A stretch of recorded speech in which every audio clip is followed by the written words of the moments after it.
안녕하십니까. 인사를 어떻게 해야 될지 어색했습니다. 몽골말로 해야 될지 한국말로 해야 될지. 늘 강단에 오르면 센베차노 이렇게 인사를 하는데 오늘 안녕하셨습니까 라는 인사를 하게 돼서 너무 감사합니다.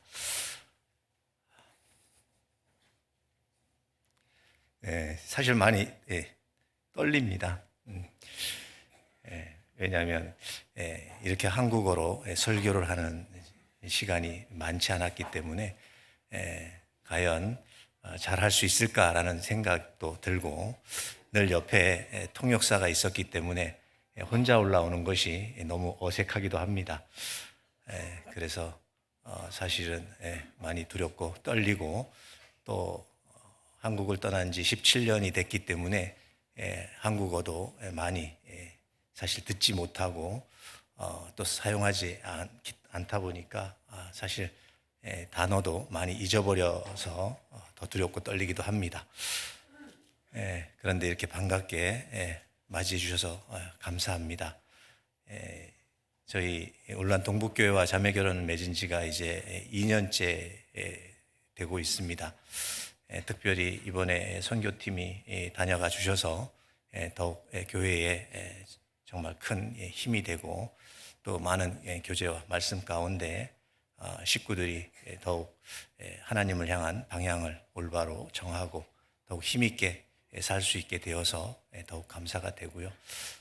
정말 교회가 더 풍성해져서 교회당이 차고 넘쳐 더 이상 모일 수 없는 그런 상황이 되어서 더욱 감사가 됩니다. 그래서 또 교회당을 분가시키는 그러한 일도 해야 된다라는 생각이 듭니다.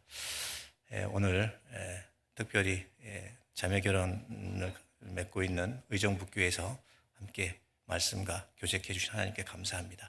함께 기도하겠습니다. 사랑이 많으신 아버지 하나님, 저희를 이 세상 죄악 가운데서 먼저 구원해 주시는 은혜 참으로 감사와 찬양을 드립니다. 오늘 특별히 구원받은 형제자매님들 하나님 말씀 앞으로 불러 모아주시고 말씀과 교제케 해주시는 은혜 더욱 감사를 드립니다. 이 세상 죄악 가운데 아무 소망 없이 살던 저희를 주님의 보배로운 피로 구원해 주셨습니다. 그리고 몸된 교회 가운데서 거룩하신 말씀으로 우리를 양육해 주시고 더욱 온전케 해 주심으로 이 세상 빛 가운데 살아갈 수 있도록 역사해 주시는 것 더욱 감사드립니다. 오늘도 하나님 말씀을 사모하여 말씀 앞에 나온 각 사람에게 합당한 말씀으로 교훈해 주시고 그 말씀이 우리 마음 가운데 살아 역사할 수 있도록 도와주시기를 간절히 소원합니다. 오늘 이 자리에 함께하지 못한 형제자매님 계십니다. 어디에 있든지 주님을 사모하는 마음 변치 않도록 지켜주시고 다음 이 시간에 이 자리에 말씀과 교제 가운데 거할 수 있도록 도와주시기를 간절히 원합니다. 오늘의 말씀과 교제 가운데 주님이 함께 역사해 주셔서 우리가 마땅히 알 것을 알게 하시고 깨달을 것을 깨닫게 하셔서 더욱 주님의 거룩한 삶 가운데 한 사람으로 살아갈 수 있도록 도와주시옵소서. 우리를 사랑하셔서 구원해 주신 예수님의 이름으로 기도드립니다. 아멘. 창세기 6장을 찾겠습니다.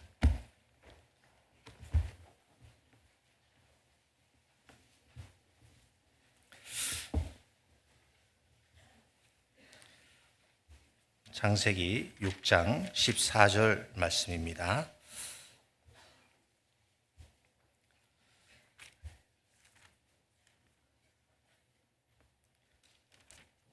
(6장 14절) 제가 읽겠습니다. 너는 잣나무로 너를 위하여 방주를 짓되 그 안에 간들을 막고 역청으로 그 안팎에 칠하라. 하나님이 노아를 부르시고 방주의 제도를 알려주시면서 방주를 만드는 목적을 말씀하고 계십니다. 누구를 위해서인가 라고 하는 겁니다. 바로 너를 위하여라고 말씀하고 있습니다. 하나님을 위한 것도 아니고 남을 위한 것도 아니라 자기 자신을 위해서 하나님께서는 방주를 만들라고 노아에게 그 제도를 가르쳐 주고 있습니다. 하나님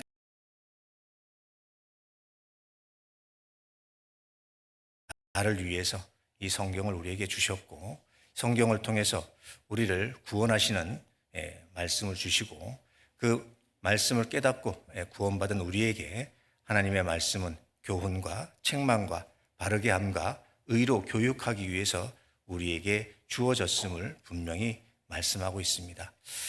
그 말씀을 통해서 우리는 이제 우리의 신앙의 방주를 만들어 가야 되는 사람들입니다. 구원받은 사람이 해야 할 가장 중요한 것은 사실은 자신의 신앙의 방주를 정말 탄탄하게 만들어서 세상 물이 단 한 방울도 스며들지 않도록 그렇게 만드는 것이 구원받은 우리가 갖추어야 할 마음의 자세이고 하나님의 말씀에 순종하는 삶을 통해서 하나님의 뜻을 이루어가는 삶이다라고 생각을 합니다. 이 노아 시대의 배경을 우리가 한번 좀 생각해 보면 얼마나 혼잡한 시대이고 얼마나 죄가 가득한 세상인지를 6장에 잘 표현하고 있습니다. 하나님께서 참고 기다리시지 못해 이제는 물로 심판할 수밖에 없는 그런 지경에까지 이르게 되었다라는 걸 우리는 너무나도 잘 알고 있습니다. 왜냐하면 그들은 하나님을 잊어버렸습니다. 특별히 하나님의 사람들조차도 하나님을 잊어버리고 세상 가운데 빠져서 세상 사람들과 별다를 바 없는 그런 생각과 삶을 살아가고 있었던 겁니다. 그래서 마태복음 24장 38절로 39절에 보면 홍수 전에 노아가 방주에 들어가던 날까지 그랬습니다. 정말 그 방주에 타는 그날까지도 세상 사람들은 어떻게 살았는지를 잘 표현하고 있습니다. 먹고 마시고 장가들고 시집가면서 그랬습니다. 정말 세상 쾌락에 빠져서 하나님에 대한 생각은 하나님의 말씀에 대한 생각은 조금도 하지 않는 그러한 세상이었던 겁니다. 그럼에도 불구하고 노아는 하나님의 말씀을 그대로 받았고 그 말씀을 하나도 빠짐없이 다 순종하는 삶을 살았다라고 이야기를 하고 있습니다. 정말 이 내용, 6장 내용만 가지고도 저는 제가 지금까지 신앙생활을 하면서 가장 큰 힘이 되는 삶을 살아왔기 때문에 오늘 이 말씀으로 여러분들과 함께 교제를 해야 되겠다라고 생각을 했습니다. 구원받고 몸된 교회 안에 있으면서 정말 하나님의 말씀의 역사를 지금까지 지켜보고 있고 그 가운데 함께 동행하고 있기 때문에 정말 노아 시대 때 시대가 지금 우리가 살고 있는 이 시대와 동일하다라고 생각을 하고 있기 때문에 더더욱 노아와 같은 마음으로 살아야 되겠다라는 생각을 갖고 제 방향을 그렇게 정하고 살아왔기 때문에 사실은 오늘 이 말씀으로 함께 교제를 드리고 싶습니다. 그들이 세상 가운데 빠져 있었기 때문에 사실 그들의 신은 하나님이 아니라 자기 자신이었던 겁니다. 자기 배를 불리는 것, 자기를 즐겁게 하는 것이 결국 가장 그들에게는 중요한 일이었기 때문에 시기와 질투와 그리고 거짓말과 또 폭행이 난무하는 그러한 시대였던 거죠. 지금 우리가 살고 있는 시대가 그와 같지 않은가라는 생각을 해봅니다. 정말 세상은 너무나도 악해서 그냥 길 가는 사람을 무참하게 찔러 죽이기도 하는 그러한 세상에 우리는 지금 살고 있습니다. 노아 시대 때도 그와 같이 악한 시대임을 우리에게 말씀해 주고 있는데 그런 가운데에도 노아는 어떤 사람인가라고 하는 것을 우리가 깊이 묵상해 보게 되면 6장 8절에 나와 있는 것처럼 그러나 노아는 여호와께 은혜를 입었더라라고 말씀하고 있습니다. 노아는 하나님께 은혜를 입은 사람이었습니다. 하나님의 아들들까지 타락하는 그러한 시대에 노아는 그 가운데에서 하나님의 은혜를 받고 살아가고 있었던 사람이었던 겁니다. 그렇게 되기까지는 그는 하나님의 말씀을 잘 듣고 있었고 하나님의 능력을 알고 있었고 하나님의 위대하심을 아는 사람이었다라는 겁니다. 그렇기 때문에 하나님의 은혜를 마음속에 늘 깨닫고 그걸 기억하고 살아갔기 때문에 세상 사람들처럼 타락하지 않을 수 있었다라고 생각해 봅니다. 그러므로 자신의 모든 것이 하나님의 은혜라는 사실을 알 때에 우리는 우리 자신을 지킬 수 있고 세상 가운데에서 구별된 삶을 살 수 있음을 깨달을 수 있습니다. 우리가 지금 현재 살아가면서 건강한 몸을 가지고 있다면 그것 또한 하나님의 은혜입니다. 그리고 나에게 물질이 있다면 그것도 하나님의 은혜이고 또 내 가운데 고난이 있다 할지라도 그것도 하나님의 은혜라고 생각을 합니다. 사실 우리는 찾아보면 모든 것이 하나님의 은혜인 거죠. 이 세상 가운데 내가 몸된 교회 안에 있게 된 이 자체도 하나님의 은혜로 말미암아 있는 것이다 라고 생각해 보면 정말 감사할 것이 너무 많은 세상에 우리는 살고 있는 것 같습니다. 그리고 9절에 보면 그는 당세의 완전한 자 이렇게 이야기하고 있습니다. 의인이고 완전한 자라고 그는 하나님께서 말씀하고 있습니다. 노아는 부자도 능력 있는 사람도 아니었습니다. 그러나 하나님의 그 풍성한 은혜 아래 살고 있었기 때문에 의인으로 인정받을 수 있었던 거죠. 순종하는 가운데 하나님의 말씀을 이루는 삶을 살아가고 있었기 때문에 점점점 완전한 곳으로 갈 수 있었고 완전한 자라는 그러한 하나님께 칭호를 받을 수 있었다라고 생각을 합니다. 우리가 하나님의 은혜를 충분히 받고 있다라고 생각할 때 사실은 의인이 되어 갈 수 있는 것이고 그리고 하나님의 완전한 자로 성장해 갈 수 있음을 우리에게 교훈해 주고 있습니다. 그것은 바로 하나님과 동행하는 삶을 통해서 그 자리에 설 수 있음을 우리에게 또 교훈해 주고 있습니다. 순종하는 삶이 곧 행동하게 만드는 것이고 그 행동을 통해서 결국엔 하나님의 뜻을 온전히 이루는 삶을 살아갈 수 있으며 그리고 의인이며 온전한 자라는 그러한 모습을 우리에게 나타내 주고 있는 겁니다.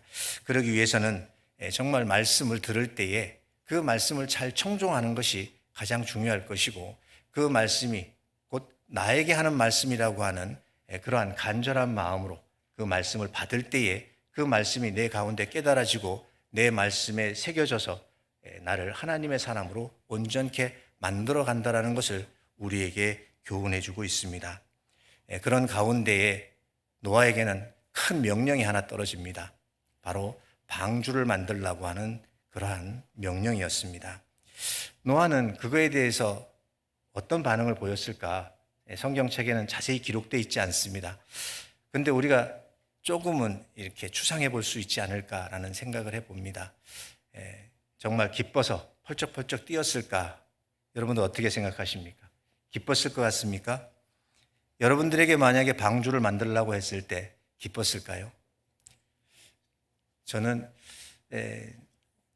모든 것 이렇게 지금까지 지내오면서 저게 전도인으로 부름받았을 때 사실 기쁠 것 같지만 기쁘지 않았습니다. 너무 답답했습니다. 내가 같은 사람이 그런 일을 어떻게 할 수 있을까? 그것 때문에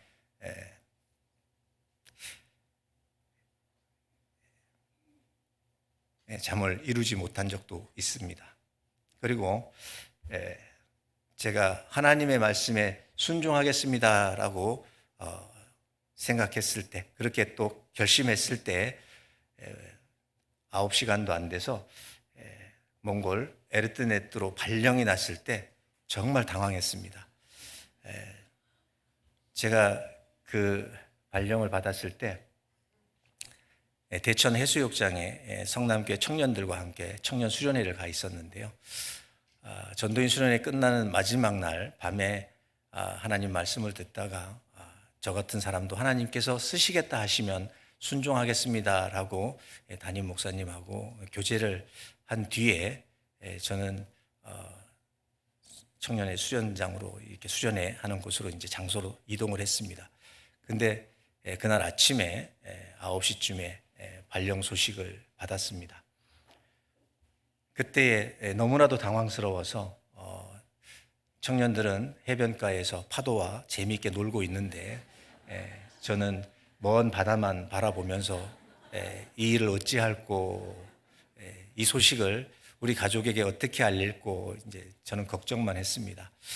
그리고 몽골이라는 나라를 단 한 번도 생각해 본 적이 없었는데 갑자기 몽골로 가라는 그 말씀을 들었을 때 정말 막막하고 먹먹했습니다.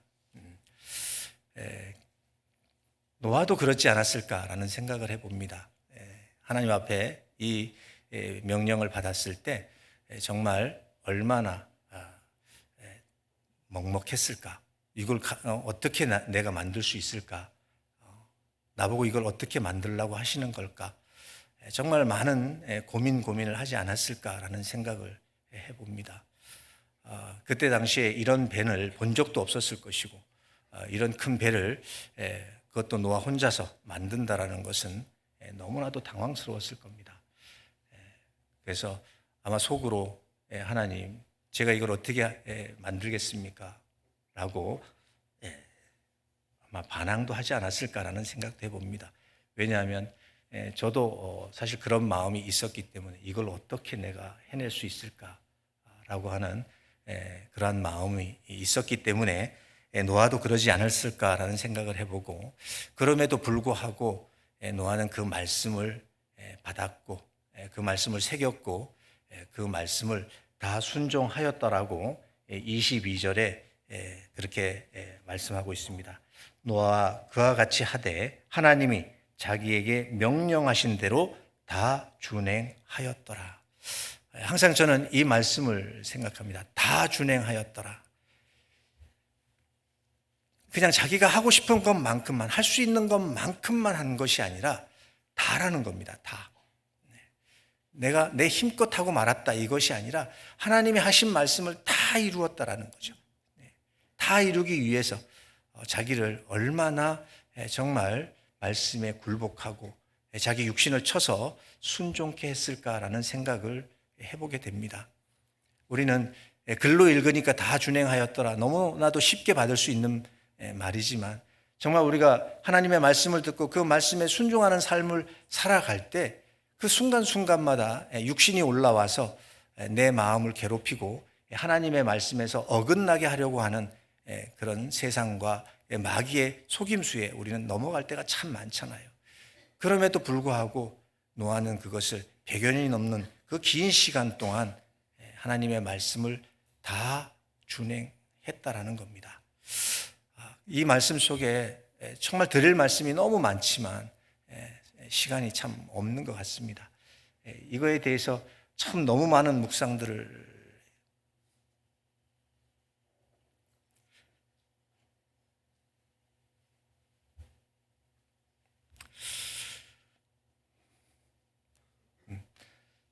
순간순간 하게 됩니다. 물론 이제 한국에 살 때도 묵상을 했었지만 정말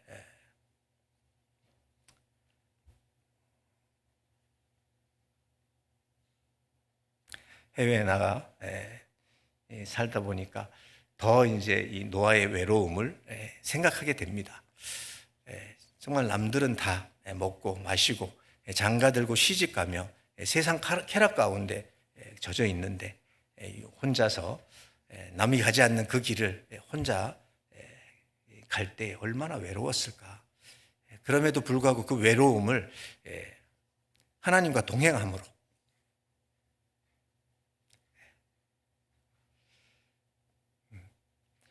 모든 위로를 받을 수 있었고 모든 힘을 얻을 수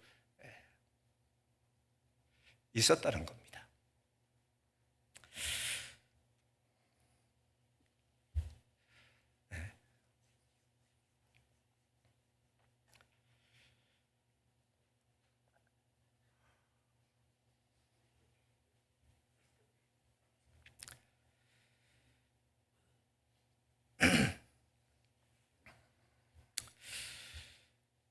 우리 모두에게도 하나님은 늘 말씀을 주십니다. 때로는 나에게 늘 이제 감당할 만큼만 허락하시는데 때로는 할 수 있음에도 불구하고 내 스스로가 포기하고 있는 것은 아닌가라는 생각을 참 할 때가 많이 있습니다. 왜 그러냐면 자꾸 나 자신을 작게 여길 때도 있고 또 연약한 존재로 여길 때도 있고 또 너무 할 수 없는 것을 하나님께서 나에게 큰 것을 맡기신다라는 그런 생각을 할 때도 참 많이 있습니다.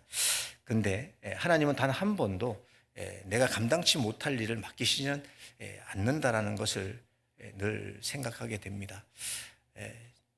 정말 힘들고 어려울 때 내가 하나님의 계획을 몰라서 앞을 미리 보지 못해서 답답한 것이지, 하나님은 이미 내가 보지 못하는 그 너머까지도 다 아시고 예비하시고 준비케 하심을 저희는 지내놓고 보면 항상 깨닫는 것 같습니다.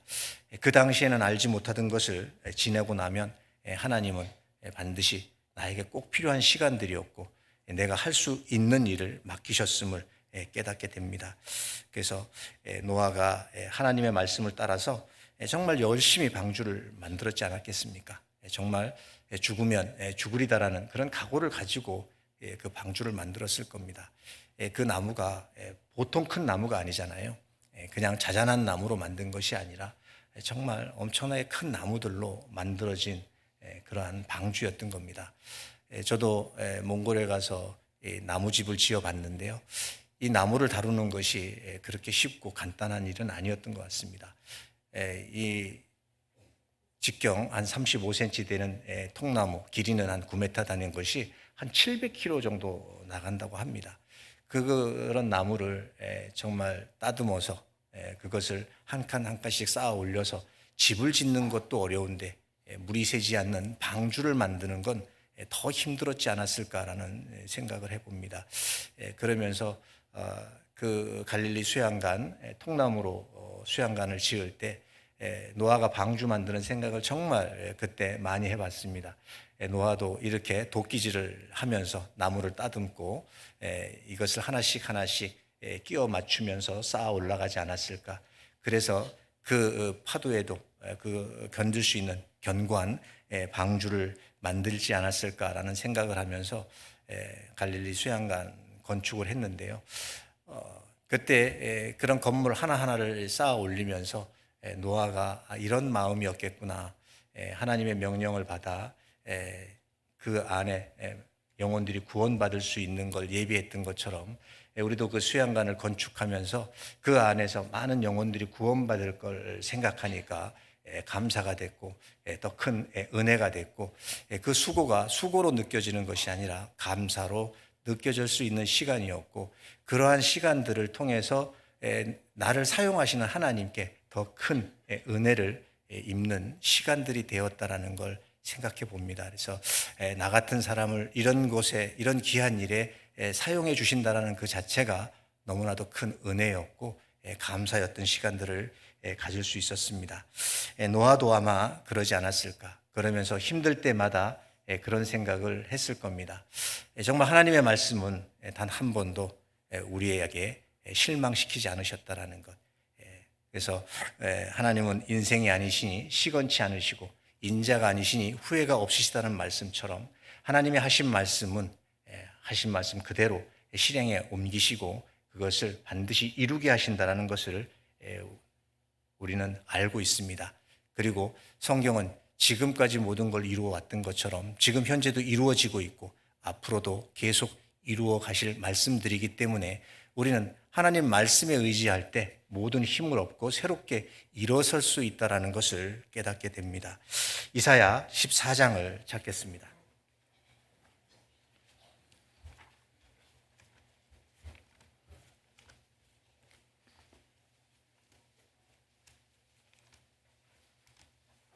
(14장) 24절 말씀입니다. 24절 함께 읽겠습니다.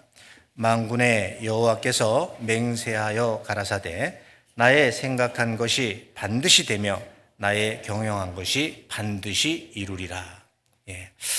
저는 정말 이 말씀을 항상 제 마음속에 의지하고 살아갑니다. 하나님의 하신 말씀은 반드시 이루신다라는 것. 그 약속은 단 한 번도 어긴 적이 없다라는 것. 그렇기 때문에 말씀에 의지하는 삶이 얼마나 견고한 삶이며 말씀에 의지하는 삶이 얼마나 큰 능력을 맛보게 되는지를 우리는 살아가면 살아갈수록 경험하게 되고 우리 눈으로 직접 보게 되는 것 같습니다. 500년 동안 노아가 알게 된 하나님은 바로 은혜의 하나님이었고 의로운 하나님이셨고 완전하신 하나님이었던 겁니다. 그렇기 때문에 노아는 하나님이 전지전능하시다라는 걸 분명히 알고 있었기 때문에 방주를 만드는 일에 여러 가지 어려움도 있었겠고 또 낙심도 되는 일도 있었고 포기하고 싶은 마음도 있었겠지만 포기하지 않고 낙심하지 않고 끝까지 그 방주를 만들었다라고 생각이 듭니다. 왜냐하면 우리가 하나님이 어떤 분임을 먼저 생각할 때에 나에게 주어지는 모든 일들을 우리는 이겨낼 수 있다라고 생각을 해봅니다. 그 명령에 철저히 순종할 수 있었던 것은 바로 하나님이 어떤 분인지를 노아는 너무나도 잘 알고 있었다라는 겁니다. 우리도 하나님이 어떤 분인지를 나에게 어떠한 존재인지를 정확하게 알 때에 우리는 하나님의 능력을 덧입는 삶을 살아갈 수 있다라고 믿습니다. 그리고 하나님은 노아에게 순종해야 할 이유에 대해서 분명히 말씀하고 있잖아요. 너를 위하여라고. 다른 사람을 위한 것이 아니라 너를 위한 거라고 말씀하고 있습니다. 네가 지금은 이 방주의 제도를 들을 때에 당황스러울 수도 있을 것이다. 지금은 왜 나에게 이런 일을 맡겼는지 너는 알지 못할 수도 있을 것이다. 맞습니다. 저도 하나님께서 저에게 맡기실 때마다, 일들을 맡기실 때마다 사실은 그런 마음이 있었거든요. 나는 이거 할 수 없는데.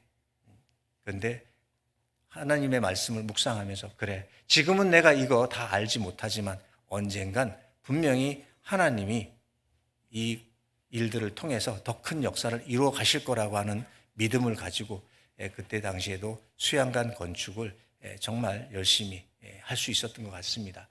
왜냐하면 그렇게 준비하는 과정 속에 나중에 이 공간을 통해서 하나님이 어떤 역사를 이루어 가실 건지를 생각했기 때문에 좀 더 크게, 좀 더 크게, 좀 더 크게 만들 수 있는 마음을 허락해 주셨고, 육신은 정말 힘들고 피곤하고 또 위험도 따르는 그런 일들이었지만 결국에는 그러한 것들이 나중에 기쁨으로 하나님이 바꿔주실 것을 우리는 알고 있기 때문에 그것을 끝까지 행할 수 있지 않는가라는 생각을 해봅니다. 노아도 그때 당시에 그러한 마음이 있었기 때문에 그 명령을 온전히 준행할 수 있었다라고 생각을 해봅니다. 정말 얼마나 많은 어려움과 고난이 있었겠습니까? 주변의 사람들의 눈초리도 사실은 그렇게 반갑지 않았겠습니까? 정말 따가운 눈초리도 다 받아가면서 그리고 핍박도 또 들어가면서 그것을 만들었다라고 생각을 해보면 정말 그 삶이 얼마나 외로웠을까요? 우리는 남들의 시선을 굉장히 중요하게 생각하잖아요. 남들이 어떻게 생각하는가라고 하는 것 때문에 사실 구원을 받고 몸된 교회 안에 신앙생활을 하고 있지만 정말 가족들로 인해서 많은 어려움을 겪을 때도 있고 그 핍박으로 인해서 마음이 상할 때도 많이 있습니다. 이번 추석 명절 때에도 전도를 위해서 가족을 만났을 때 여러 가지 또 마음의 상처를 입고 오신 분들도 계실 겁니다. 그러나 정말 이 노아를 생각해 보면 그러한 상처들의 위로를 받게 되고 깨끗이 낫지 않을까라는 생각을 해봅니다. 그리고 너의 가족을 위하여 만들라라고 말씀을 하고 있잖아요. 6장 18절 보시겠습니다. 창세기 6장 18절.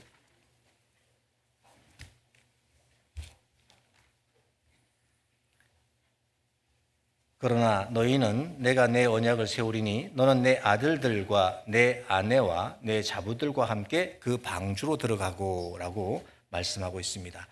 함께 가족들이 방주에 들어갈 걸 생각하면서 이 방주를 만들다 보니까 육체적으로 고난하고 심적으로 고통스러워도 그 모든 걸 이겨나갈 수 있었다라는 겁니다.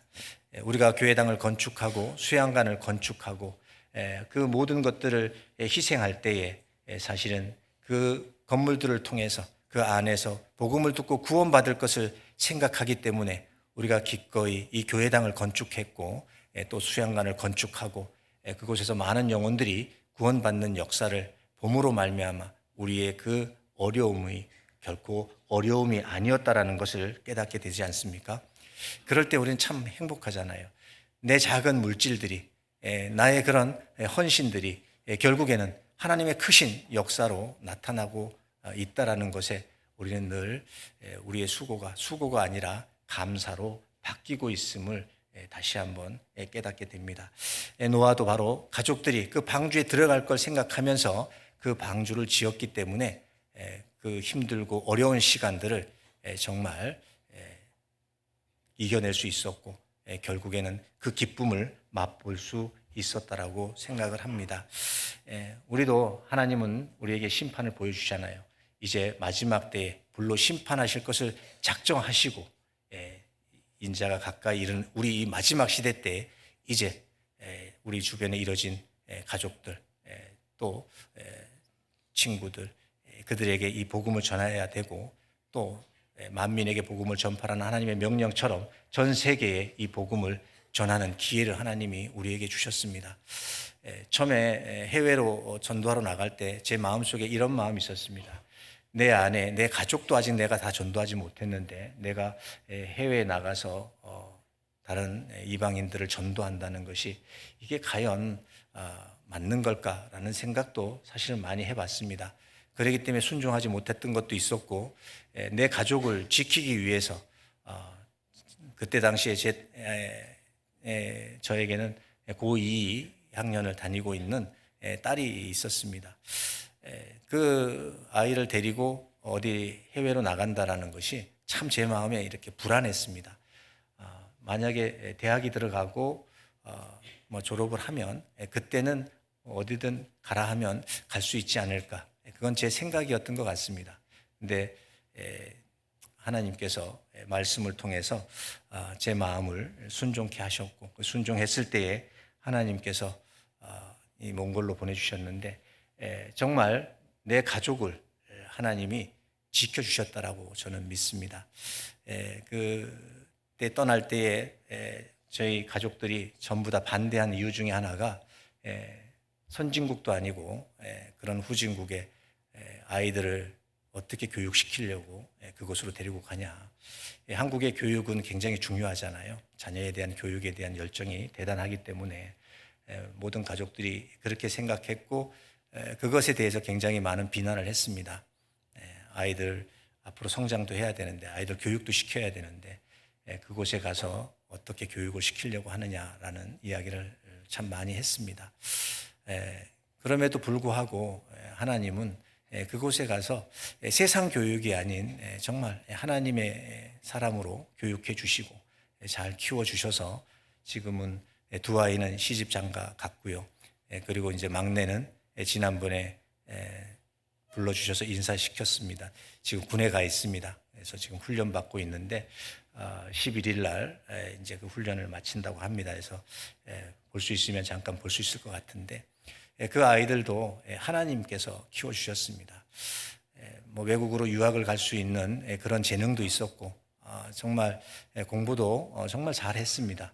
그럼에도 불구하고 선교사의 가족으로 선교하는 일에 조금이라도 더 도움이 되고자 옆에서 도와주고 그곳에서 대학을 졸업을 했는데 하나님께서 손해보지 않도록 정말 그 마음속에 아름다운 마음을 심어주셔서 신앙생활을 아름답게 잘하는 그러한 자녀로 성장해서 지금 몸된 교회 안에서 잘 살아가고 있습니다.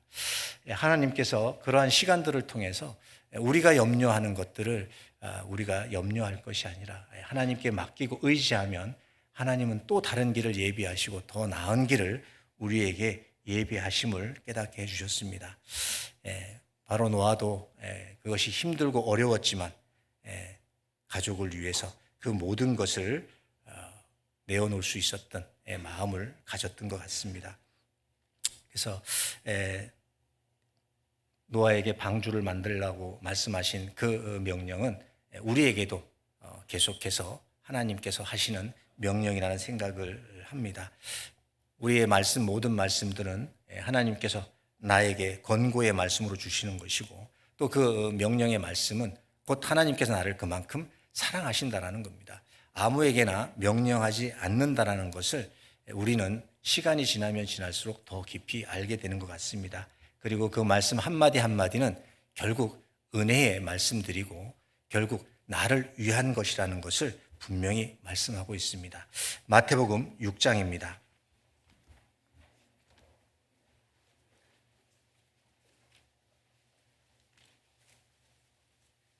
6장 19절로 20절입니다. 함께 읽겠습니다. 너를 위하여 보물을 땅에 쌓아두지 말라. 거기는 좀과 동록이 해하며 도적이 구멍을 뚫고 도적질하느니라. 오직 너희를 위하여 보물을 하늘에 쌓아두라. 저기는 좀이나 등록이 해하지 못하며 도적이 구멍을 뚫지도 못하고 도적질도 못하느니라. 보물을 땅에 쌓는 방법도 있고 하늘에 쌓는 방법도 있음을 우리에게 말씀하고 있습니다. 그러나 땅에 쌓는 보물은 결국 도적질을 당한다라고 말씀합니다. 세상 도둑놈이 도둑질하지 않는다 할지라도 결국엔 세상이 그것을 가져가잖아요. 우리는 이 세상을 떠나야 하기 때문에 결국 이 세상에 있는 모든 것들은 이 세상에게 도둑질 당하는 것과 같은 거라고 표현을 하고 있는 겁니다. 그래서 하늘에 쌓는 보물은 도적질을 당하지 않는다라고 말씀하잖아요. 가장 안전한 곳, 그리고 영원한 곳에 우리가 정말 이 보물을 쌓는 삶을 사는 것이 얼마나 가치 있는 삶인지를 우리에게 교훈해 주고 있습니다. 이것 또한 너희를 위하여라고 말씀하고 있는 겁니다. 하나님께서 이 말씀을 우리에게 주실 때 누구를 위한 것도 아니고 너희를 위하여라고 말씀하고 있습니다. 나를 위하여 주신 말씀이라는 겁니다. 왜냐하면 이 세상 모든 것은 헛된 것이라는 걸 우리는 알고 있습니다. 가장 안전한 곳은 바로 하나님의 나라라는 겁니다. 바로 하나님은 우리에게 그것을 가르쳐 주시면서 하늘에 쌓는 이 보물은 도적질 당하지 않는다라고 말씀하고 있는 겁니다. 그래서 보물을 하늘에 쌓는 방법은 그럼 어떤 걸까? 이 세상도 그리스도인도 보물을 땅에 쌓을 때 결국은 다 잃어버린다는 걸 알고 있지만 하늘에 어떻게 이 보물을 쌓는지를 알지 못해서 사실은 못하는 사람들도 너무나도 많잖아요. 근데 노아 시대 사람들은 자신을 위해서 쌓아두었던 그 온갖 것들 결국에는 홍수 심판이 일어났을 때 모든 걸 다 잃어버렸습니다. 자기 가족도 자기의 그 모든 것들을 다 잃어버렸다라는 겁니다. 가장 소중한 생명부터 시작해서 자기 그리고 가족, 친구들, 사랑하는 사람들까지 다 사라져 버렸잖아요. 그리고 자기가 가졌던 지식이라든가 지위라든가 그런 권력이라든가 이런 것조차도 다 사라져 버렸습니다. 특히 하나님의 아들들도 함께 그 홍수 심판 속에 멸망을 당했다라는 것을 우리는 알게 됩니다. 왜 그러냐면 하나님의 자녀들도 세상 가운데 빠져 있었기 때문입니다. 롯을 한번 생각해 보십시오. 롯이 그 소돔에서 나올 때에 정말 아무것도 가지고 나오지 못하고 오직 몸만 살아서 나왔습니다. 결국에 모든 것은 그 소돔 성에 다 묻혀버렸잖아요.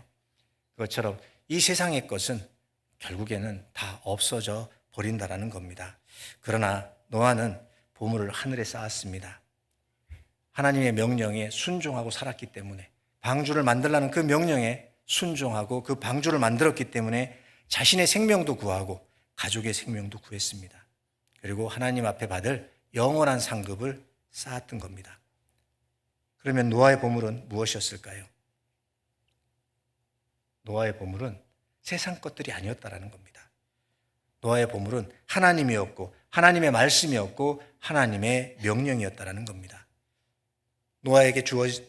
노아는 자신에게 주어진 그 시간, 재능, 모든 물질들을 오직 하나님의 말씀에 순종하는 데에 사용했다라는 것을 우리는 알게 됩니다. 우리는 내 육신을 위해서 사실은 많은 것들을 준비하고 예비할 때가 있잖아요. 이제 제가 17년 전에 나갈 때 사실 보험이라는 것 자체를 한국에 하나도 들지 않았고 뭐 노후 대책이라는 자체를 아예 해놓지 않았습니다. 그래서 그 모든 사람들이 들고 있는 보험조차도 들지 않았던 그 떠났었었는데, 제가 돌아오니까 많은 분들이 그 이야기를 해주셨습니다. 보험은 하나 들어놓으라고. 이제 곧 퇴직할 때 가까워지는데 보험은 꼭 들어놓으라고. 근데 그 이야기를 들으니까 참 당황스러웠습니다. 그거를 지금 왜 내가 해야 되지? 그래서 그거마저도 이제 들지 않았습니다. 그래서 안 했는데, 저희 딸아이가 한국에 나와서 직장 생활을 하면서 보험을 들었습니다. 근데 그 보험 때문에 몽골에서 사고가 났을 때, 한국에 들어왔을 때 혜택을 참 많이 받습니다. 좋기는 좋더라고요. 근데 정말 그런 거 대비 없이 오직 그냥 주님만 의지하고 나갔습니다. 근데 지금 한국에 와 보니까 그런 것들이 사실은 너무나도 지금은 준비해야 되는 그런 사회 구조 속에 우리가 살고 있다라는 걸 알게 됩니다. 그 어떤 형제님이 저에게 질문을 하시더라고요. 선교사님, 이렇게 한국에 들어와 보시면 예전의 교회의 모습과 지금 현재의 교회의 모습이 어떻게 생각이 되시냐고. 그래서 그 옛날 20년 전에 교회의 모습은 뭐 여러분들이 더 잘 아시죠? 참 많이 변했다라는 생각이 듭니다. 정말 20년 전 제가 어저께 이 교회당 건축되어진 연도를 봤는데 2001년도에 이 교회당 건물이 건축되어졌는데, 그때 당시에 이 교회당을 건축할 때 정말 형제자매들이 얼마나 많이 헌신했는지 제가 여기 입당식에 다녀갔었거든요. 그때 그런 헌신을 통해서 이 교회당이 건축이 되었는데, 지금은 뭔가 좀 더 큰 일을 해보자라고 마음을 모으려고 하면 사실은 먼저 내 생활을 염려하게 되고 내 계획을 먼저 생각하게 되고 교회의 계획 속에 내 마음이 들어가는 것이 참 쉽지 않은 그런 시대에 우리가 살고 있는 것을 느끼게 됩니다. 17년 전에 해외 선교 나갔다가 한국에 한 번씩 이렇게 방문을 하면 정말 형제자매들이 따뜻하게 맞이해 줬습니다. 그리고 정말 얼마나 수고하고 있냐고 격려도 정말 많이 해주시고 정말 편지도 많이 보내주셨습니다. 그래서 돌아갈 때는 가방에 편지가 정말 뭐 수십 통 이렇게 담겨져서 가지고 돌아가기도 하고, 그것이 저에게는 보물이기도 했습니다. 그 보내주신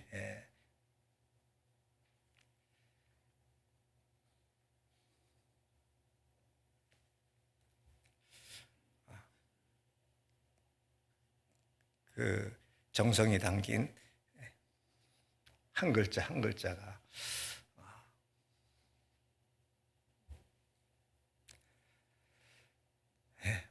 마음에 큰 위로가 되기도 했습니다. 그리고 새로운 힘을 얻을 수 있는 그런 마음도 갖게 해주셨고, 또 정말 선교를 많이 와주셔서 격려해 주시고 위로해 주시고 그리고 돌아가기도 하셨습니다. 그래서 그러한 이제 위로를 받았는데, 점점점 시간이 지나면 지날수록 해외 선교는 더 커졌고 넓어졌습니다. 그리고 해외 선교가 이제 우리에게는 익숙해졌습니다.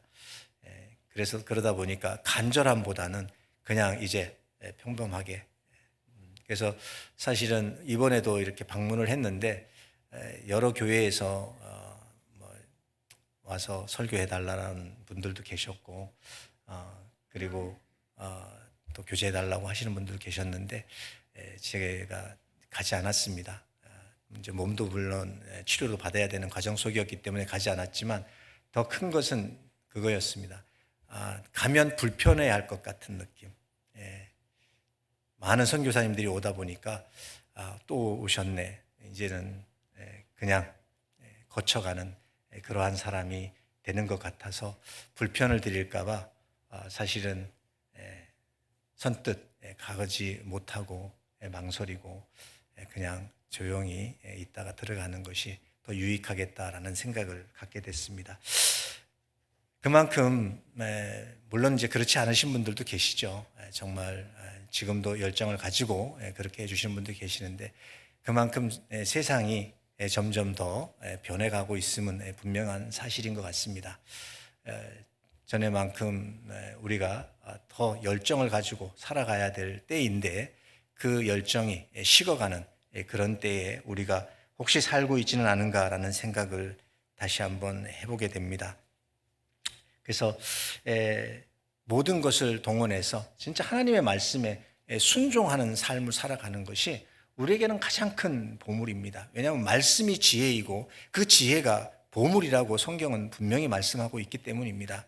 그래서 하나님의 말씀을 의지하는 삶은 세상이 아무리 변한다고 할지라도 우리의 마음은 변치 않도록 붙들어 준다는 겁니다. 세상은 변하고 사람은 변해도 말씀은 변하지 않았잖아요. 말씀은 지금까지 똑같이 그 자리에서 우리에게 똑같은 말씀으로 외치고 있습니다. 그렇기 때문에 그 말씀에 순종할 때 우리는 절대 변하지 않는 겁니다.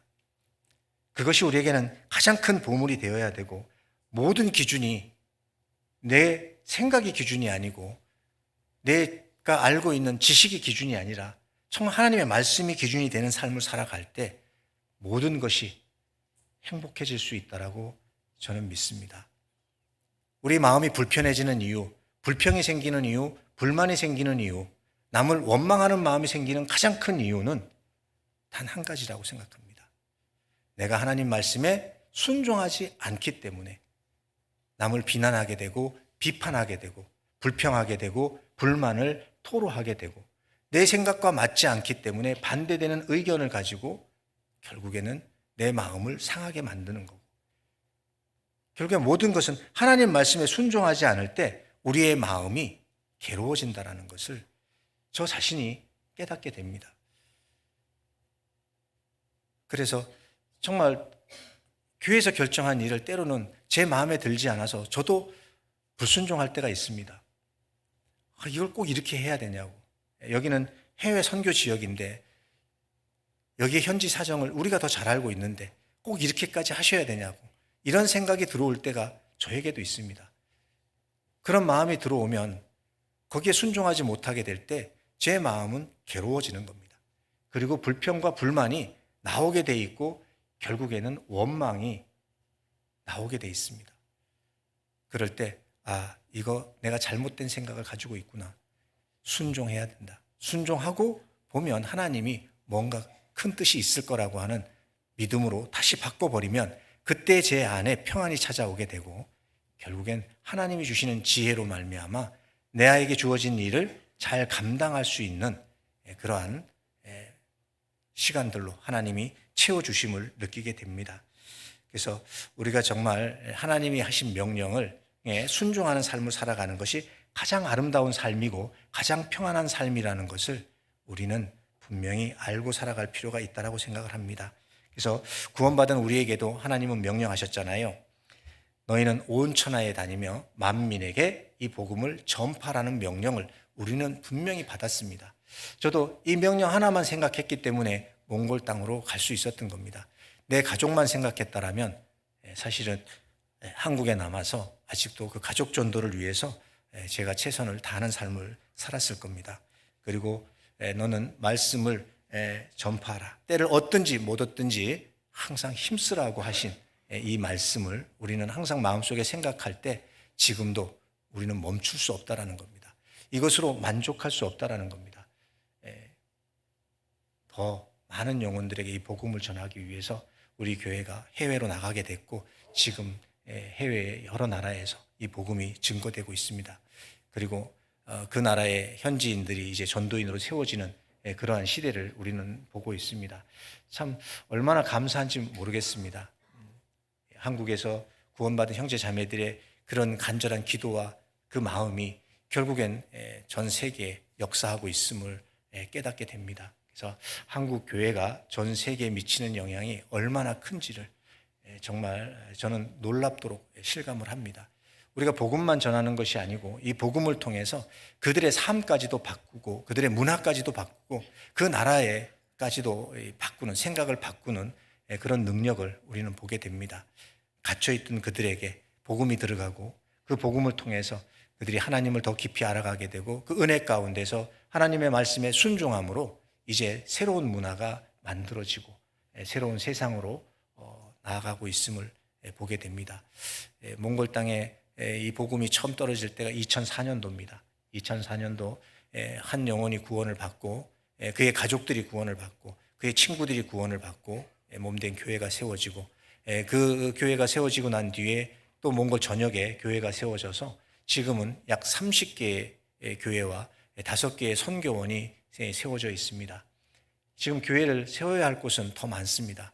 몽골 울란바토르에만 해도 3개의 교회를 지금 세울 수 있는 그런 상황인데도 선교사가 부족하고 전도인이 부족해서 교회로 분가를 시키고 싶음에도 분가를 시키지 못하고 기도하고 있습니다. 그만큼 말씀을 전하는 이들이 부족해서 그 영혼의 추수를 못하고 있는 것이 가장 큰 아픔이고 사실은 큰 고통입니다. 할 수 있는데 일꾼이 없다라는 것, 그것이 저희들에게는 가장 큰 아픔입니다. 하나님은 우리에게 정말 이 값진 말씀을 주셨습니다. 만민에게 복음을 전파하라는. 그리고 이 말씀이 지금 우리 교회를 통해서 이루어져 가고 있습니다. 이 말씀이 정말 이루어질 그 마지막 때가 되면 주님 곧 오신다라는 그 약속의 말씀처럼 우리도 이 말씀을 우리 마음에 보물로 두고 정말 복음을 위해서 열심히 살아갈 때 하나님께서 더 크게 역사하실 거라고 생각을 합니다. 왜냐하면 그리스도인에게는 2가지의 눈이 있잖아요. 이 육신의 눈도 있고 이제 영적 눈이 떴기 때문에 영적 눈도 가지고 있습니다. 이 육신을 바라보면 사실은 영적 눈은 어두워지잖아요. 대신에 우리의 영적 눈이 밝아지면 우리 육신의 눈은 어두워진다라고 말씀하고 있습니다. 마태복음 6장 22절 말씀입니다. 22절. 눈은 몸의 등불이니 그러므로 내 눈이 성하면 온 몸이 밝을 것이요 눈이 나쁘면 온 몸이 어두울 것이니 그러므로 내게 있는 빛이 어두우면 그 어두움이 얼마나 하겠느뇨. 하나는 세상을 보는 눈이고 하나는 영적인 것을 보는 마음의 눈입니다. 그래서 에베소서 1장 18절에는 너의 마음의 눈을 밝히사 그러잖아요. 우리 구원받은 그리스도인은 이 마음의 눈을 밝히기 위해서 성경을 더욱 열심히 봐야 되고 성경을 통해서 내 영적 눈을 밝혀서 영적 분별력을 분명히 가지고 살아갈 때에 세상으로부터 들어올 수 있는 죄가 차단될 수 있는 정말 신실한 방주를 만들 수 있다라고 생각을 합니다. 그래서 나는 세상의 눈이 밝은가 아니면 영적 눈이 밝은가라고 하는 것을 늘 생각해 봐야 된다라고 생각을 합니다. 우리가 세상의 눈이 밝으면 마음의 눈은 어두워지고 마음의 눈이 밝으면 세상의 눈은 어둡다. 이것은 법칙인 거잖아요. 그렇기 때문에 세상 보는 눈을 자꾸 우리는 좀 닫으려고 하는 것이 필요하다고 생각을 합니다. 세상 눈높이에 맞춰 가려고 하면 결국 영적 눈은 어두워질 수밖에 없다라는 생각을 해보게 됩니다. 그래서 정말 기준을 어디에 두고 우리가 살아가고 있는가, 세상에 두고 있는가, 말씀의 기준을 두고 있는가라고 하는 건 굉장히 중요합니다. 세상 눈이 밝은 사람은 이렇게 살아가잖아요. 염려의 삶을 살아가게 됩니다. 하나님께 먹고 마시는 문제, 입고 사는 문제를 맡기지 못하는 겁니다. 이것은 이방인들의 모습인 거잖아요. 그런데 왜 그리스도인이 이렇게 살아가게 되는 걸까요?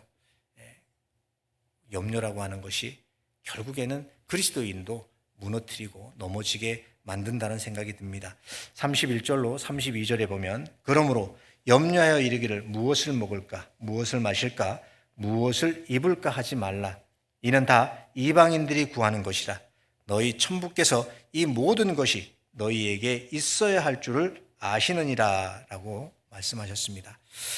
하나님의 말씀에 귀를 기울이지 않으면 결국 세상 염려가 우리 마음 가운데 들어와서 우리를 영적 눈을 어둡게 만들고 세상에 걸려 넘어지게 만든다라고 말씀하고 있는 겁니다. 우리 구원받은 그리스도인은 이렇게 살면 안 되겠죠. 그래서 하나님의 권고를 들으라는 겁니다. 그래서 26절에 새에 대하여 말씀하시면서 천부께서 기르시나니 너희는 이것들보다 더 귀하지 아니하냐라고 말씀하십니다. 우리가 새보다도 더 귀한 존재잖아요. 그런데 그 새들도 하나님께서 먹을 것 다 주시고 입을 것도 주시잖아요. 그 날개도 하나님이 허락해 주시기 때문에 그들은 날 수 있고 이 가운데 자라가고 있는 거잖아요. 그런데 그것들보다 우리가 더 귀하지 않느냐는 겁니다. 정말 하나님이 우리를 얼마나 소중하고 귀하게 여기시는지를 우리는 더 깊이 생각해 봐야 되겠습니다. 28절로 30절에도 백합화에 대해서 말씀하시면서 백합화가 어떻게 자라는가 생각하여 보라고 수고도 아니하고 길쌈도 아니하느니라 그럽니다. 그러시면서 솔로몬의 영광도 이 꽃 하나만 같지 못하였다라고 말씀하고 있잖아요. 솔로몬이 이 세상 가운데서 누린 것이 얼마나 많습니까? 정말 솔로몬은요, 모든 것을 다 가져본 사람이잖아요. 재물도 가져봤고요, 권력도 가져봤고, 세상에 모든 것을 다 가져본 사람이 솔로몬입니다. 그런데 솔로몬이 뭐라고 고백합니까? 전도자가 가라되 헛되고 헛되며 헛되고 헛되니 모든 것이 헛되도다. 그의 고백입니다. 모든 것을 누려본 사람이 지금 현재 이러한 고백을 하고 있는 겁니다. 인생을 살아보니까 세상에 있는 귀한 모든 것을 다 가져봐도, 다 누려봐도 결국에 그것은 내 마음을 만족해 못한다라는 것을 깨닫는 겁니다. 결국 이 염려는 아무런 능력이 없음을 우리한테 교훈해 주고 있는 거잖아요. 염려는 우리를 도리어 고통스럽게 만들고 하루하루를 도리어 더 무능력하게 만드는 것이 염려라는 겁니다. 바로 이 염려는 마귀가 우리에게 주는 것이고 욕심이 결국 우리를 염려 가운데 빠뜨리게 되고 넘어지게 만드는 것이 염려라고 하는 겁니다. 그러면 하나님의 사람인 나는 어떻게 살아가야 할 건가라고 하는 겁니다. 첫 번째, 우리는 우선순위를 분명히 하고 살아갈 필요가 있는 겁니다. 33절에 이렇게 말씀하고 있습니다. 너희는 먼저 그의 나라와 그의 의를 구하라. 그리하면 이 모든 것을 너희에게 더하시리라고. 노아도 방주를 만들 때 결코 순탄치 않았을 겁니다. 그의 삶은 순탄한 삶이 절대 아니었습니다. 가족을 책임지는 그러한 일도 해야 되고 동시에 방주도 만들어야 되고 하나님의 일도 해야 했습니다. 생계만 꾸리는 것도 참 힘들었을 것인데 그는 그 큰 방주를 만드는 그런 책임까지 맡고 있었던 겁니다. 정말 모든 것을 신앙에 쏟아붓지 않으면 안 되는 그러한 삶을 살았던 사람이 바로 노아였다라는 겁니다. 노아는 정말 그 삶이 얼마나 힘들고 어려웠을까. 주변에 많은 그 따가운 시선들을 어떻게 다 이겨낼 수 있었을까. 가족들의 먹고 사는 문제들 어떻게 책임을 졌을까. 그러면서 하나님을 일을 한다는 것은 결코 쉽지 않은 일이었던 겁니다. 그런데 노아는 그 모든 것을 이루어냈잖아요.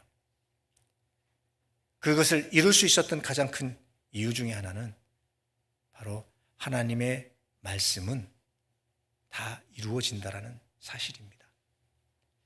그 말씀에 의지했기 때문에 그 모든 걸 이겨낼 수 있었던 겁니다. 우리 각자에게도 주님이 주신 방주의 사명이 있을 겁니다. 때로 어떤 이에게는 가족 전도가 가장 큰 사명일 겁니다. 근데 그 가족 전도가 너무나도 길고 또 힘들고 외로운 싸움이 될 수도 있을 겁니다. 그래서 때로는 낙심이 되고 포기하고 싶은 마음이 우리 가운데 올라올 수도 있을 겁니다. 그럴 때 노아를 생각하면 우리는 내가 갖는 그 모든 아픔과 고통 속에서 위로를 받을 수 있고 또 새 힘을 얻을 수 있다는 생각을 합니다. 노아는 100년 동안 방주를 만들면서 얼마나 힘들었을까. 그 외롭고 긴 싸움을 노아는 견뎌냈잖아요.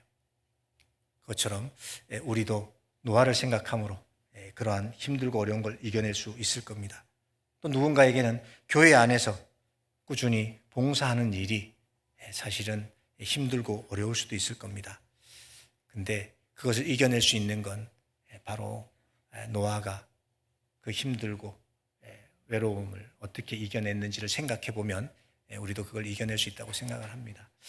제가 몽골 선교를 하면서 가장 이제 힘들었던 것이 뭐냐면 교회에서 무슨 일을 하겠다라고 이렇게 얘기를 했을 때 형제자매들은 뭐 다 좋다라고 이야기를 합니다.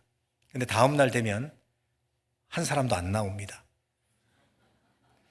내일 무슨 봉사하겠다라고 얘기를 했고 다 좋다고 했는데 다음날 아침 탁 내려가면 아무도 없습니다. 그럴 때 어떤 마음이 들어오냐면 정말 야속한 마음이 들어오죠. 어제 분명히 약속했는데 어떻게 한 명도 안 나왔냐. 그리고 다시 돌아서 들어오는 것이 아니라 노아 생각합니다.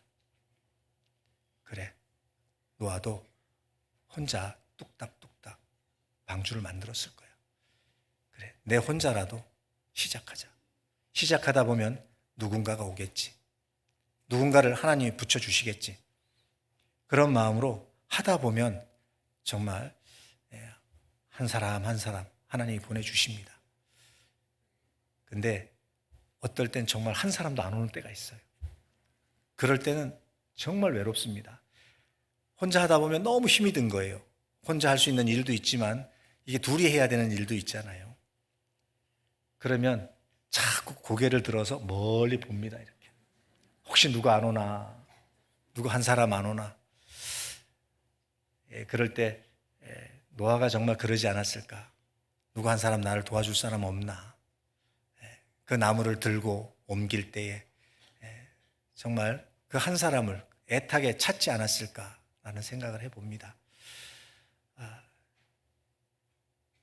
말도 통하지 않기 때문에 더 이제 힘들고 어려운 시간들이지만 그래도 하나님은 아시니까 하나님께 맡기고 하나님께 위로를 받고 그 일을 해나갈 때 결국에는 하나님이 그 결국을 보게 해주시잖아요. 노아도 마찬가지라는 겁니다. 힘들고 어려웠던 시간들을 다 이겨냈기 때문에 하나님께서 홍수로 심판하실 때에 결국 그 방주 안에서 그는 하나님의 보호하심을 받을 수 있었던 것처럼 그 결과를 우리는 보게 되지 않습니까? 그것처럼 우리가 지금은 힘들고 어려운 시간들이지만 하나님의 말씀을 의지하고 견고하게 참고 이겨나가면 결국엔 하나님이 우리에게 주시고자 하는 결과를 우리는 반드시 맛보게 될 거라는 겁니다. 그래서 염려의 문제를 우리는 해결하는 삶을 늘 살아가야 됩니다. 그래서 34절에 말씀하신 것처럼 그러므로 내일 일을 위하여 염려하지 말라. 내일 일은 내일 염려할 것이요 한날 괴로움은 그날의 족하니라 라고 말씀하셨습니다. 이 자식들도 사실은 노아에게 많은 질문들을 던지지 않았겠습니까? 아버지, 이거 왜 해야 돼요? 정말 비 오는 거 맞아요? 한 번도 하늘에서 비가 내린 적이 없는데 비가 어디서 온다는 거예요? 많은 그런 의구심들을 아버지 앞에 토로하지 않았겠습니까? 그럴 때마다 노아는 어떻게 했을까요? 노아도 의구심이 들 수 있었을 겁니다. 그러게 한 번도 비가 온 적이 없는데 정말 물로 심판한다는 거 이거 맞는 걸까? 그럴 때 노아는 어떻게 확신을 가질 수 있었고 어떻게 그 믿음을 지킬 수 있었을까? 그것은 바로 말씀에 창념하는 삶을 살았기 때문이라는 겁니다. 말씀을 더욱 깊이 묵상하고 그 말씀을 더 의지하는 그런 마음을 가졌기 때문에 결국에는 끝까지 그 말씀을 준행할 수 있었다라고 믿습니다. 우리도 마찬가지입니다. 말씀에 창념치 않으면 어떻게 된다는 것을 디모데전서 6장에 말씀하고 있잖아요. 디모데전서 6장입니다.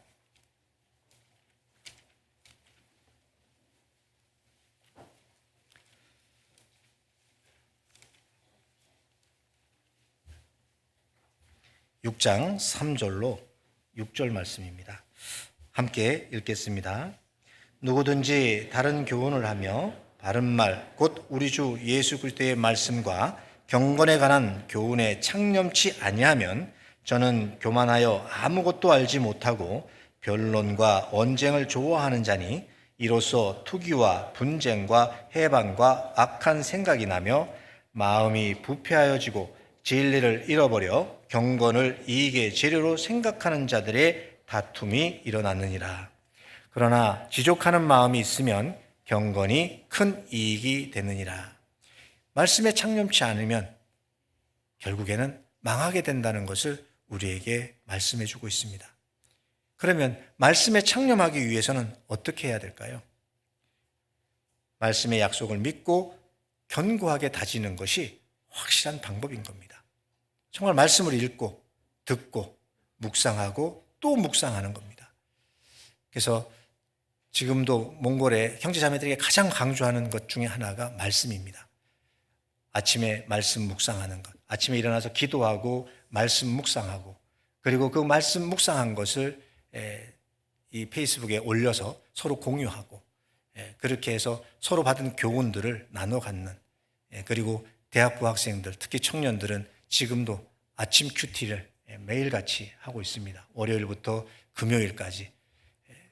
왜냐하면 말씀이 결코 그들을 견고하게 세워줄 것이고 하나님의 사람으로 온전케 하실 것이기 때문에, 세상 가운데서 그들을 지킬 수 있는 방법은 그거밖에 없기 때문에 말씀을 듣는 것과 읽는 것과 묵상하는 것을 계속 반복해서 매일 아침마다 저녁마다, 그것이 가장 큰 우리에게 보물이기 때문에 그것을 가장 중요하게 생각하고 그것을 계속 강조하고 있습니다.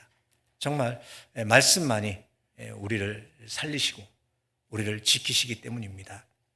말씀은 단 한 번도 우리를 실망시킨 적이 없잖아요.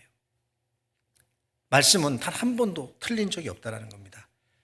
우리가 상상할 수도 없는 큰 능력으로 우리에게 늘 보답해 주신다는 겁니다. 몽골 땅에 처음 들어갔을 때 어떤 분이 이렇게 말씀하신 적이 있습니다. 선교하러 오신 전도인 중에 한 분이 하다가 안 되면 빨리 나오세요. 괜히 헛고생하지 마시고. 왜냐하면 변화되지 않는 그 모습 속에서 몇 년을 쏟아 부어도 결국 큰 성과는 없는 것 같았습니다. 교회 안에 물건을 훔쳐가는 일들이 다반사로 일어나고, 방송실에 스피커도 또 프로젝트도 뛰어다가 파는 사람, 교회 안에 공구를 이 사람 저 사람 다 가져가서 자기 물건처럼 쓰는 사람. 정말 아무리 해도 그리고 통역사들까지도 선교사를 속이고 잘못된 길로 인도하고, 그런 경우도 참 많았습니다. 그래서 그런 것이 굉장히 힘들고 어려웠던 시간들이었지만 결국에 하나님의 말씀에 창념해서 이 길이 결코 헛된 길이 아니라는 것을 우리에게 이미 성경 속의 교훈으로 남겨주셨기 때문에 사도 바울이 갔던 그 길들, 디모데가 갔던 그 길들, 디도가 갔던 그 모든 길들이 결국 헛된 길이 아니라 주님의 말씀을 의지하고 그 말씀을 통해 지금까지 우리에게까지 이 복음이 전해져 왔던 것처럼 이들에게도 이 복음이 들어갈 것이고 반드시 이 복음이 전해질 거라고 하는 그 믿음을 가지고 그 시간들을 이겨냈기 때문에 지금의 이런 아름다운 시간들을 갖고 있습니다. 정말 몽골 땅에 살고 있는 제가 너무 행복한 사람이라는 걸 늘 생각합니다. 때로는 한국에 들어왔을 때 답답한 마음이 더 큽니다. 정말 하루라도 더 빨리 돌아갔으면 좋겠다. 제가 며칠 전에 저희 자매한테 그랬습니다. 빨리 집에 갔으면 좋겠다. 한국에 며칠 더 있고 싶다라는 생각이 없는 겁니다. 이제는 자식들이 다 한국에 있음에도 불구하고 이 한국에 있는 시간들이 저에게는 도리어 더 불편하고 힘들고, 정말 복음을 위해서 환경은 한국과 비교할 수 없는 그러한 환경이죠. 몽골 사람들은 한국에 나와서 살고 싶어서 온갖 수단과 방법을 가리지 않고 불법 체류를 하고 있는데, 반대로 구원받은 저희는 다르다라는 생각이 듭니다. 환경이 중요한 것이 아니라 내가 살아가는 삶의 그 목적, 그 가치가 어디에 있는가라고 하는 거죠. 내가 좋은 밥을 먹고 좋은 이불 속에서 따뜻하게 좋은 차를 타고 산다고 해도 결국 내가 두고 있는 그 가치가 어디에 있는가?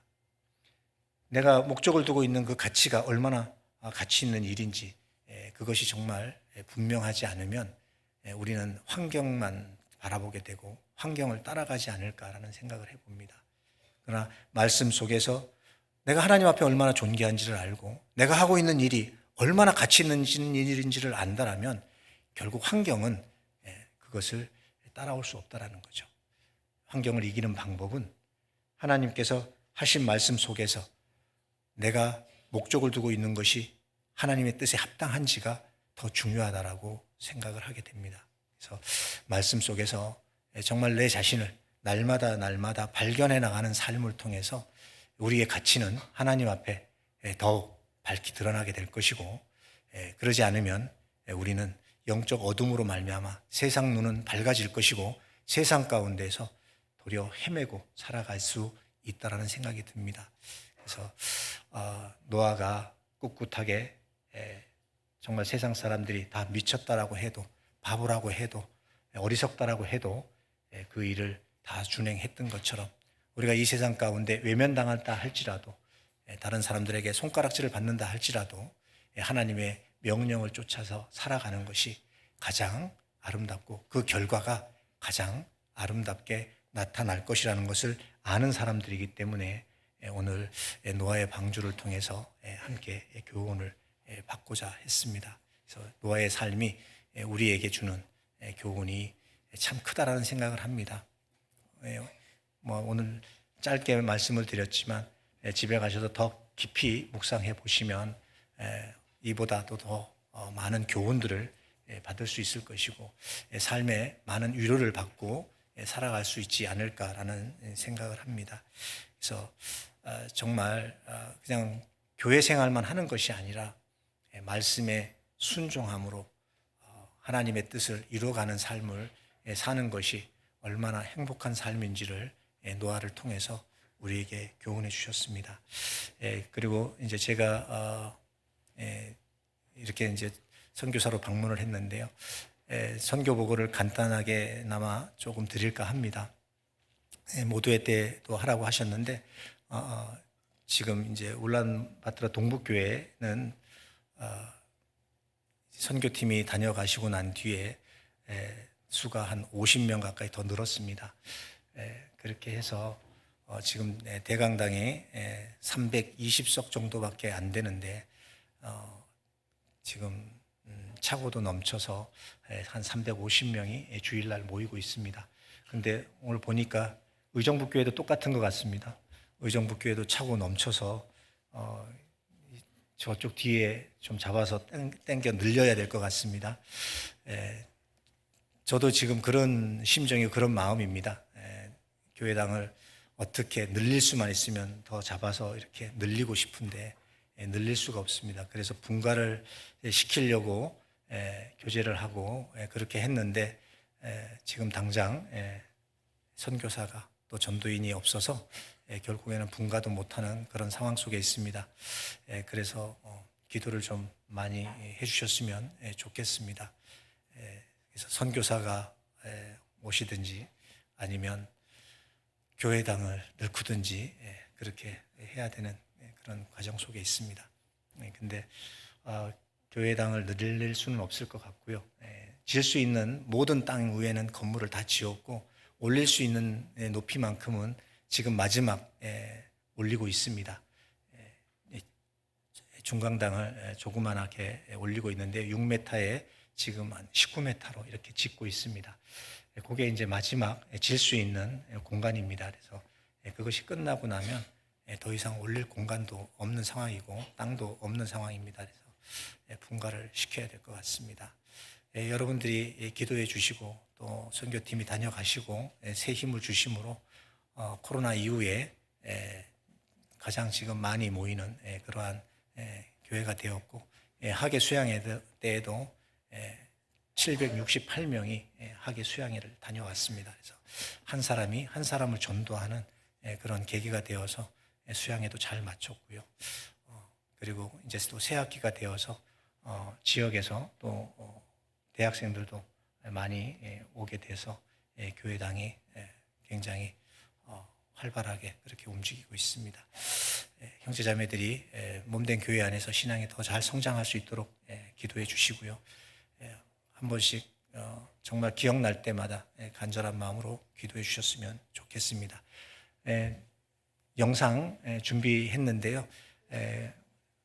요 최근에 있었던 그냥 소식입니다. 처음부터 다 전해드리려고 하면 시간이 없을 것 같아서 간단하게 준비한 영상입니다. 영상 보고 기도하고 마치도록 하겠습니다. 형제자매님들 안녕하세요. 주님과 함께 흘러보낸 울란바토르 동북교회 역사로 함께 여행합시다.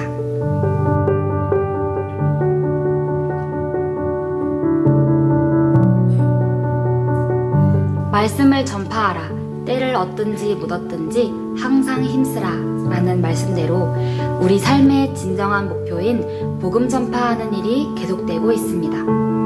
하나님께서 몽골을 이처럼 사랑하사 전도할 기회를 허락하시고 교회를 통해 많은 열매를 맺게 하셨습니다.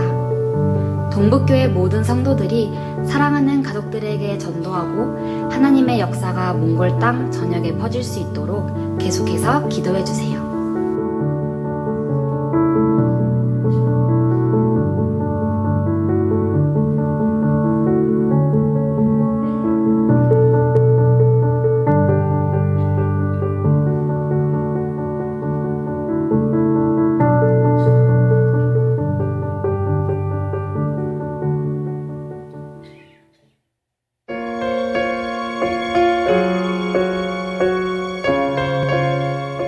형제가 연합하여 동거함이 어찌 그리 선하고 아름다운고. 한 믿음, 한 목표를 가진 형제자매님들이 있기에 서로를 일으켜 세우고 고난을 나누고 서로를 위해 기도해주고 힘이 되어 살고 있습니다.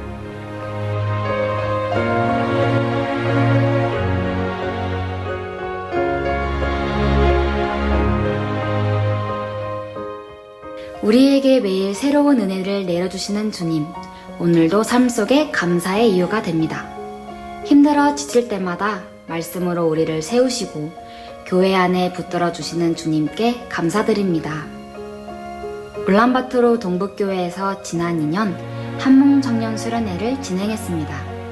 한국 선교팀뿐 아닌 몽골 지역 곳곳에서 주의 청년들이 한자리에 모여 신앙생활 가운데 새 결심을 세우고 힘을 얻는 가장 귀한 시간은 바로 청년수련회입니다.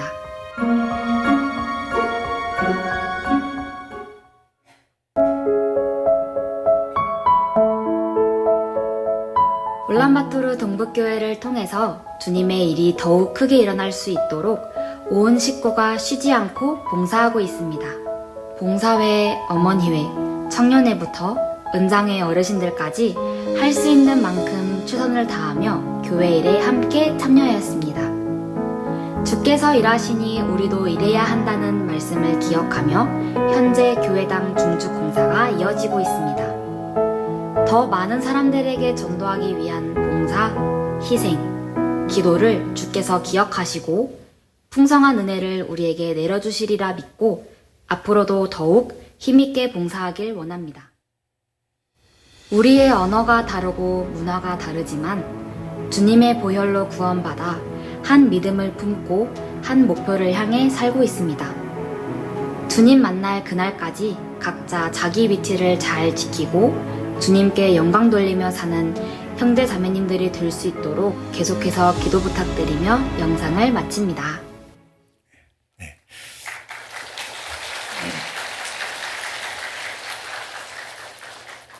그 마지막 장면이 테르치 수양관입니다.